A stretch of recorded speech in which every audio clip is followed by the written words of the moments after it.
talked a lot about Ukraine on this program. As we've noted often, for many Michiganders, Ukraine is more than a foreign dateline. It is home.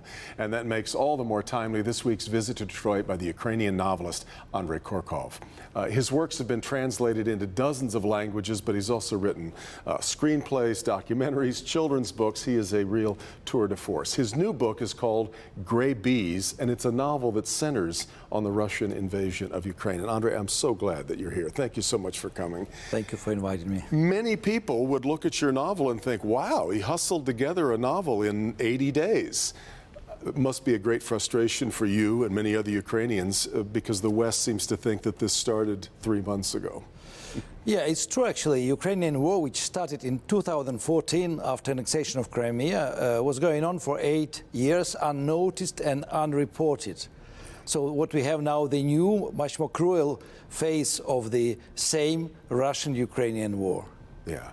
I'm going to assume you've had a little bit of frustration that even goes back further than that. I was thinking just today, it was only about 8 or 9 years ago that the West stopped referring to it as the Ukraine and started saying Ukraine. And to call it the Ukraine kind of diminished the character and the sovereignty of the place. We talk about the Rockies or the Sahara. If we talk about the Ukraine, it feels like we're talking about a region rather than a people and a country. Well, it's true, Ukraine was not taken seriously by many countries, not only in the States, but in other places too.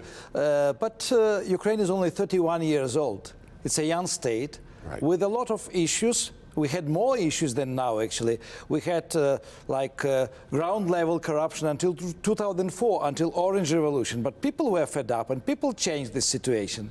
And now, I mean, if there is a corruption, we are talking about higher business circles and higher political circles. But Ukraine is changing, and this is what irritated Putin, because he was losing Ukraine. He was losing chances to take it back, to make it Soviet again, which is to make Russian. In fact, that being one of his main goals here, I know you believe that his actions may have the opposite effect.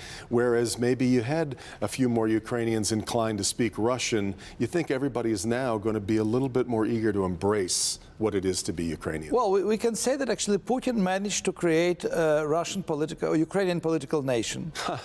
Because, I mean, there were lots of discussions among Ukrainians, should we go for ethnic nation or political nation, etc. Now it's clear. I mean, Russian speakers, Crimean Tatar speakers, Hungarian speakers living in Transcarpathian region of Ukraine, they are fighting together on the front to defend the liberty and the sovereignty of their state. Yeah, yeah. I always think that when horrible things happen, the artists seem to shed the heaviest tears. And as a novelist, it's interesting that your current novel, The Gray Bees, centers on the lives of ordinary people when war is swirling about them. Happens to be in Donetsk, which takes you back to the invasion you were talking about. But talk to me a little bit about your fascination with the way that, because that's been the most amazing part, I think, that has been so touching to many Westerners, is watching ordinary, everyday Ukrainians responding to this horror. Well, I mean, I didn't plan to write this book, actually. I was provoked, even not by the war, because I didn't want to write something until the war is over.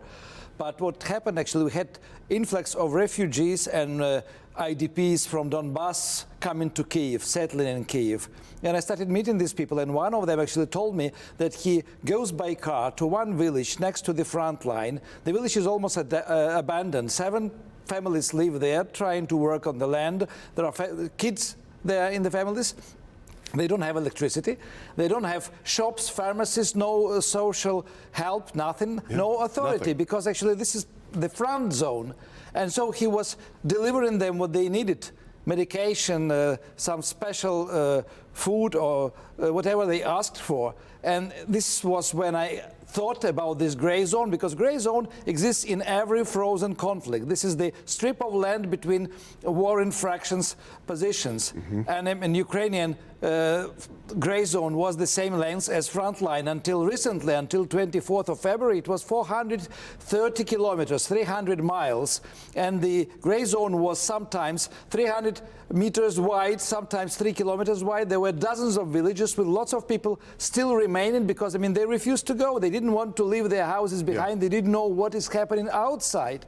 and there are still people there. It's not a gray zone anymore. Now it is occupied by Russia. By Russians, yes. Yeah, but I thought that there were already 200 books about the war in Donbass in 2017, and not a single one about civilians which were caught up in this war. I wanted to give voice to these people, and this is why I wrote the novel. In this case, a beekeeper, for those unfamiliar, but you'll want to check this out. I'm curious about the way that a Ukrainian look. We've all marveled at the response of not only the Ukrainian people, but the Ukrainian military specifically. Vladimir Putin clearly thought he was in for about a 7-day war here, and it was a huge miscalculation. But have you been surprised at the way that this has transpired? I was partially surprised, but at the same time I was not completely surprised, because in the 8 years of the war, 400,000 motivated Ukrainian men went through the front lines and became Donbass war veterans. They started writing books about this war. They set up their own publishing houses. They became business people. They set up the most popular pizza chain, which is called Veterano Pizza in Ukraine. And they were training. I mean, I knew some of them. I know the founder of this pizza chain place. And he was training, he was saying that he will go back to the front very soon. They were expecting this war more than people who didn't go to the front lines. Yeah. And all these 400,000 went to defend Ukraine together with others. So, I mean, I was sure about the resistance of these war veterans, because, I mean, they became very strong, strongly minded, very patriotic, I mean, properly patriotic Ukrainians who wanted and who were ready to fight and, if necessary, to die for Ukraine. Yeah. This has been so heartbreaking for me to watch as a Ukrainian, for you to watch millions of people leaving the country, to watch the homes, the hospitals, the churches, everything that's been destroyed. I have a little bit of a crisis of imagination figuring out how this ends, and especially how it ends well. How do you see this ending eventually? Well, it's quite a difficult thing to talk about, but of course, I mean, it will be ended or put on hold in case of Putin's death. Yeah. But then you have several groups in the Kremlin who will be fighting to take control. Yeah. And the only sort of group which can stop the war if they win are the Russian oligarchs, who are losing most of more than anybody else.